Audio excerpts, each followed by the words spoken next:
quick background on this topic. Every now and again, we have unusual wind situation in North Plains, and when we've had that come up, we have excessive tailwinds one way or another. We've had some significant safety issues, and Steve, we have too many Steves in the club. Steve Asher, who flies a lot out of Truckee and comes up and flies with us in the summertime as an instructor, said, you know, we really need to rethink this. So this is a result of Steve Asher and quite a few other people getting involved and coming up with what we do when we have an excessive tailwind. I'm trying to make this thing go. And Don, how do you define excessive tail? Oh, we're going to get to that right at the very beginning. But what we do ordinarily, we take off on 9. You know, for those of you who've been studying up for their commercial, studying all the runway markings, this is our normal situation. We have 9 left for takeoff, and we have 9, or we use 27 left for landing if you're a glider, and if you're an aircraft, you land on 27 right. If you notice, this is marked as, this is not a runway surface. It's in yellow. This is a taxiway, but in any case, this is the displaced threshold. When we're landing to the east, we can't touch down before there. And when we tow gliders, we tow them south of the runway. That's the plan. We frequently see gliders towed out on the south runway, which gets to be a bit of a problem. The plan is we tow them as best we can south of the south runway when we're repositioning them here to the west side. And Don? Yes? We call that into ops, right? If you are to go onto the runway, you should call into ops and say, hey, we're on the runway. That also lets anybody who is planning to rejoin the pattern to come in, or to know, hey, there's going to be somebody on the runway. Now, if you're low and you've got to come in and land, that's also when you get you and say, please clear the south runway, or you may have to land on the north. And we're all familiar with the procedures. If the south runway is clogged up for some reason, we plan to land on the north runway. So if we're tied against the tie-down area in the gliders, are we considering that being on the runway, or are we considering that not on the runway? We're on the taxi, but there are lots of times when you end up encroaching on the runway. No, I'm talking about, so you're staged, you're rigging down there. Yeah. So we need to call in that we're on the runway. You should, because you can't be seen. If you're kind of over the line, you can tell from where it's mowed what's the runway edge. Your wing will drift over into the path of the Yeah. runway. Typical matter. But we have guys that'll pull out the rig and things like that. You're not on the runway. They're really important for ops to be on the radio, Yeah. because And for everybody to use it. Now, the other thing is that there's a procedure in the book for normal operations. It's the end of the day. You assemble down here, your trailer's down here, and you don't want to have land down here and have a cart drag you all the way. So you can call and get permission from ops for a long landing. Now, we can't land long on this runway because it ends there. So if you're going to do a long landing, you're going to land on the north runway, and then you're going to taxi over here. You can do that rolling, but you land on the north. I guess everybody should understand, we're not doing any more tows, we're basically done with that. Yeah. Yeah, there are no tows. This has to be clear, and that's what the ops officer has to look at before he can tell you on the radio, long landings approved, use 27 right. And then once you're past here, you can taxi over. Okay, that's change procedure. As soon as we have a tailwind component, either for taking off or if we'd be landing with 10 knot tailwind, we go to a single runway operation. It goes from that nice 2-runway deal to we have a runway and we have a taxiway. We have, if the east wind component is greater than 10 knots. Don, shouldn't that be a west wind? East wind. You'll get the to wind west. the wind is from here. We can still take off this way, but we can't land on 2-7 because there's too much tailwind.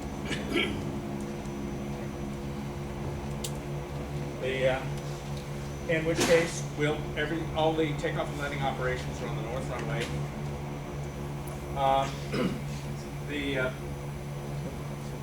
We do have this 600-foot displaced threshold. Anybody want to know why we have, and it's published in our stuff, we have a 600-foot displaced threshold. So we have 2,000 feet available for takeoff and landing. Why do we have a 600-foot displaced threshold? Wires and The trees. trees and the power lines. The one issue here is that the tow plane has to land this way.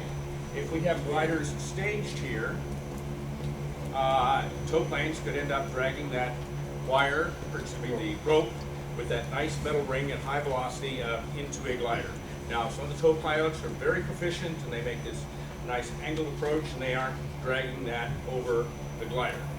However, we're going to be safe and we are not going to have a glider staged on the runway anytime we have single runway operations. It only moves onto that runway. Again, let's go forward a slide. A question real fast. Is it the responsibility of the officer to announce on the radio if he's doing this? If he Yes. says we're going to a 10-knot east wind greater than? Yes, basic thing I covered in the slide at the end, but if we go to a single runway operation, launches stop until everyone is briefed. Everyone knows, we get out the checklist that's in the ops handbook, run through that checklist and everybody agrees what the procedures are, and we make sure that we have the required personnel to do what it is we need to do. What about the people in the air? Do they have to And that respond? also gives people in the air time to find out that we've changed procedures. It gives them a chance to know that they're going to come back potentially to a non-standard pattern. But if they don't, their radio died while they're out there, or what have you, that you should be overflying the field, taking a look. If you can't talk to anybody, you shouldn't be, that's not the time to be doing a low recovery and just come in where you need to. Don, I have a Yes. question. So when I've been present for the reverse field landings before, we still take off. We take off 27 right, we also land 27 right. Yeah, that's the reverse field. This is east wind greater than 10 knots. Okay. We're talking about west wind. Yeah, I'll get to that. For launching, the big thing is that when we go to do this, before we launch, all of the gliders get moved. I may never get through this. I know. Hey, just one more thing to answer Tom's question. If we would announce that we're 2 miles out or 5 miles out and we intend to land, that would give us the opportunity to get the update from the ops or the ground that the field has been changed, right? If ops will answer you. Okay, well, we're gonna do much better at that this year, I'm sure. But Pat, you had one in the back? You said temporarily shut down the field while you reconfigure. I'll tell you what worked for us really well one day is while the field was temporarily shut down, we got in a big group huddle. And we all talked about, you're gonna do this, you're gonna do that, you're gonna do that. And it worked slicker than the week before without the group huddle. Yeah, because we stop launch operations, everybody, you get out the checklist, you brief, and first off, you ensure that you have enough people to do what needs to be done. If you don't, we just cease operations. This does require more than the ops guy. Requires, Maybe I didn't hear it. So when we're in an east wind greater than 10, is it gliders right? Which patterns do the gliders fly? Which patterns do the tow planes fly? the, Right hand forward. yeah, we'll get, well, I'm just on the launch slide, we'll get to the landing slide. Maybe not. A couple of the biggest thing is any gliders that were staged get moved off because tow planes potentially going to land over them now, and you get completely set to go if you've got enough people. That includes you're in the cockpit, strapped in, ready to go, and we don't move your glider into position until the tow plane is getting into position. Again, we've got to keep this clear. We only have one runway in case somebody's coming back into land. You have to have the wing runner with radio, period. You have to have the wing runner, they have to have the radio. And if you're gonna do a pattern ride, that puts a much bigger load on everything, requires ops approval. So if you have a student there who wants to, or a member who just wants to do patterns, you check, because that's a big increase in workload, and anticipate ops saying, nah. I'm kind of confused here so on traffic control though, if you've got landing traffic and you're trying to hook up, you got the tow plane on the ground and you're getting ready for a takeoff, how are you going to coordinate that? I mean, you got to make sure nobody's in the airbase, like where you start. Well, yeah, I mean, all that happens now over the radio. We're counting on the glider pilots or airplane pilots in the air to tell us, hey, we're planning to come into land. For the airplane pilots, it's real simple. We say, hold, we got a launch in progress. For a glider pilot, it may be absolutely necessary to have the tow plane taxi clear, and we grab the glider and pull it clear so that there's a clear runway for them to land. Otherwise, as the normal congested field rules come into effect, well, this is all fouled, I can't use it, I guess I'll have to land over here. But yeah, we're still in launch procedures. Can we finish launching? Now we're going to landing. Some questions are now being answered. Right traffic for 9 left. So gliders, we stay on the south side of the field and we land on 9 left. There are no cones here, but we still want to have our planned touchdown point about at this point to give us, so we haven't done something strange. Pat's going to talk about landing to the east. One of the big differences is that as soon as you're at a taxi speed, please taxi over to the taxiway. So we clear that so it's available for the tow plane to come in and be positioning for another takeoff as you are dragged clear. And then once you stop on the taxiway, go ahead and get out, get your glider off the taxiway to the south here so that it's available for emergency landings if required. When you do that, because not everything can be seen from where the wing runner is and where the ops guy is, make the radio call per the aeronautical information manual that says you're clear of the runway. Now everybody knows that it's now safe to be doing things. And all of our wonderful airplane pilots are very good about giving priority to gliders to come in and land. We ask that you please, in this situation, be even more diligent about that. I've never seen an issue, but please keep up the good work. Just because tow planes are landing the other way doesn't mean the field's reversed.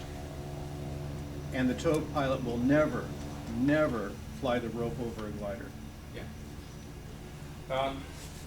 No, this is not a reverse field, but the tow plane will be landing on 9 left, not on 27. Yeah.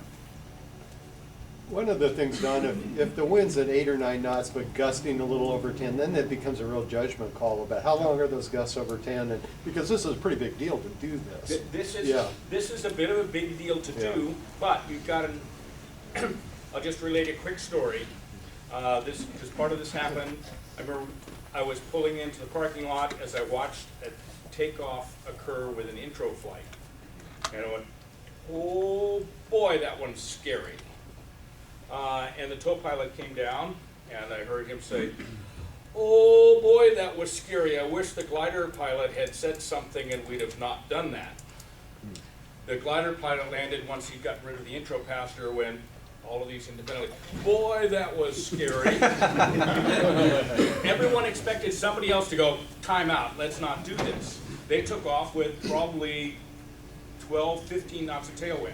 Wow. And the tow plane staggered into the air, and the glider was going, "Are we gonna make it? Are we gonna make it? Are we gonna make it?" Yeah, this was a west wind. Do we have an anemometer out there now? Yes.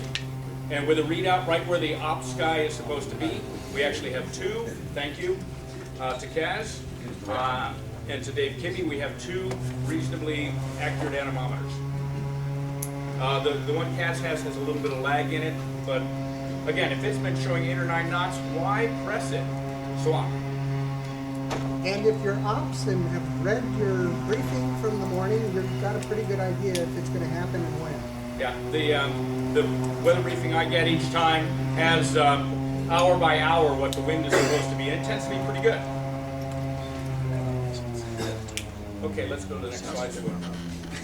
This was supposed to be a 5-minute. Okay, west wind component exceeds 10 knots. Now we do the reverse the field. Some real big differences here. Ops has to move because they can't control what they can't see. Which means no intro rides. We have a sign that goes there at Ops that says no intro rides today. We're sorry. No pattern flights without Ops approval. If you've got one person, only one person is crazy enough to be flying in those winds, and they want to do patterns, if Ops and the tow pilot agree, you can work it out, but that's got to have Ops approval. And again, this is a bigger deal than just east wind issues. Announce over the radio, we're going to be reversing the field. Announce that periodically so anybody returning can expect that. And now we go timeout. As Pat put it, a group hug. Everybody talks about it, decides what the roles are, how it's going to be done. This can require lots of tow cart operations. We can see if you're doing patterns, somebody's going to land here, taxi off, we now need to tow them all the way down. Anybody requires a very long tow. And there are portions of this that gets pretty tight to stay clear of the taxiway. The other thing is, when this has happened, of course, there was somebody who launched 2 hours ago who just came back, and they're expecting to land on 27 left, which is now a taxiway. And guess what?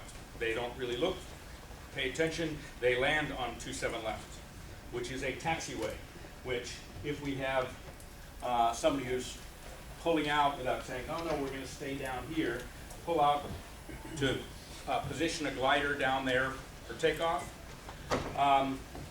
it gets scary. The other thing is, where do we put gliders before takeoff? They go right down here. Actually, we use this corner down here so that this entire south taxiway, if it gets used as a runway, that it's clear. And again, it's single runway operations, so you are in the glider, set to go before, as a tow plane lands, he taxis back, pulls in, and then you get at least, at least 2 people to position that glider onto the runway. If it's a Grove 103 or Blonic, you might want 3. And again, so you got to have enough people to do this. If you don't have, at a minimum, the ops officer plus 3, because you can't operate without a tow cart, golf cart driver. You've got to have a wing runner, and you need one other person to handle the stuff that comes up. So if you don't have that, sorry, we're just going to have to suspend operations. It's the only safe thing to do. You stay for planes to land. Hey, and it could get better. I said suspend, I didn't say cancel. For launch procedures, you've got to get ops approval to use the taxiway, because some people might think it's still a runway. Glider stage, as I pointed out, south of the taxiway at the very end, and as a matter of fact, we move diagonally off into a corner so you aren't having to do as much maneuvering in the gliders. We got to keep this available, because we did have 2 people recover at the same time with this operation going on. And again, the wing runner with the radio is required. Now, the other question is, which side should the wing runner be on?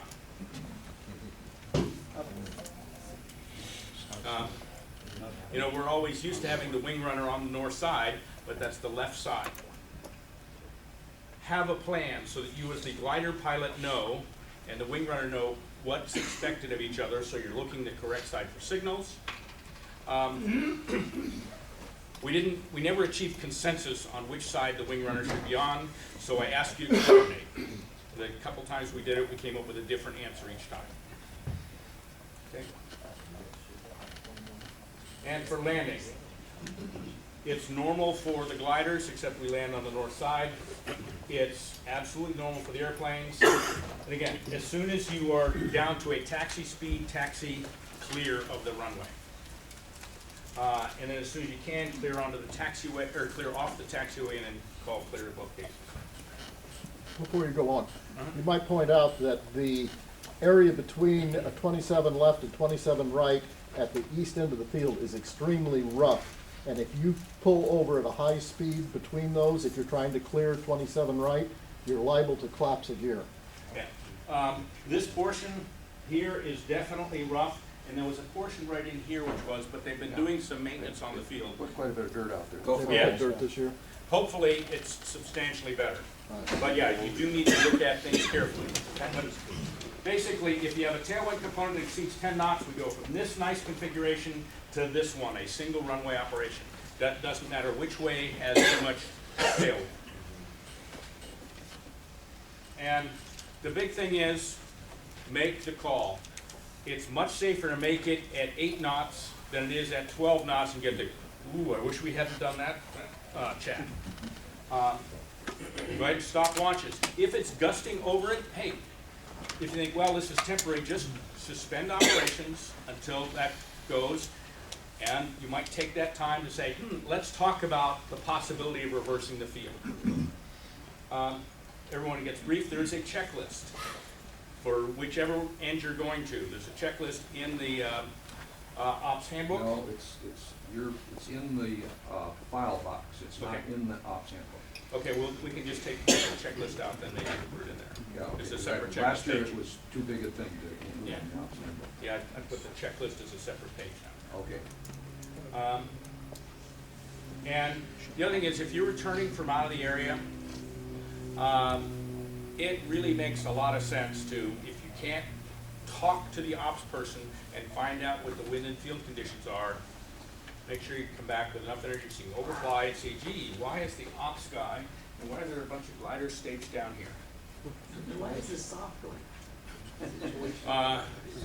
Well, some people can't even find the song. Hey, Doc, can you go back 2 pages? So, left-hand traffic for 27R, this says the IP is like over the golf course. Okay, this is left traffic for 27 right, so it's the normal rusty roof barns. Left turn, left turn. Oh, okay. Good question. Reverse field? Reverse field, we do a, you enter on a 45 to the right downwind for 9 left. East wind. Yeah, if we're east wind, but if we're, yeah, otherwise it's just 45, right downwind. So the gliders are always staging south of the field. Yeah, letters are always to the south. Enter the pattern south of the field. Okay. Thank you. Watch your airspace. Sand. And the gliders are going south. For a reverse. Anybody have any other questions? So, Charlie just brought up a point. When you're on the 45 for the right downwind for 9 or left, you may very well be close to the Class Delta airspace. So you need to be aware of that. Yep. Well, again, you should be on a 45 for a midfield entry to downwind. And that should still keep puts you really close. Yeah, it puts you I mean, close. we're going to see where that is when Vanessa does her presentation. Is that it, Doc? Yeah, that's longer than one.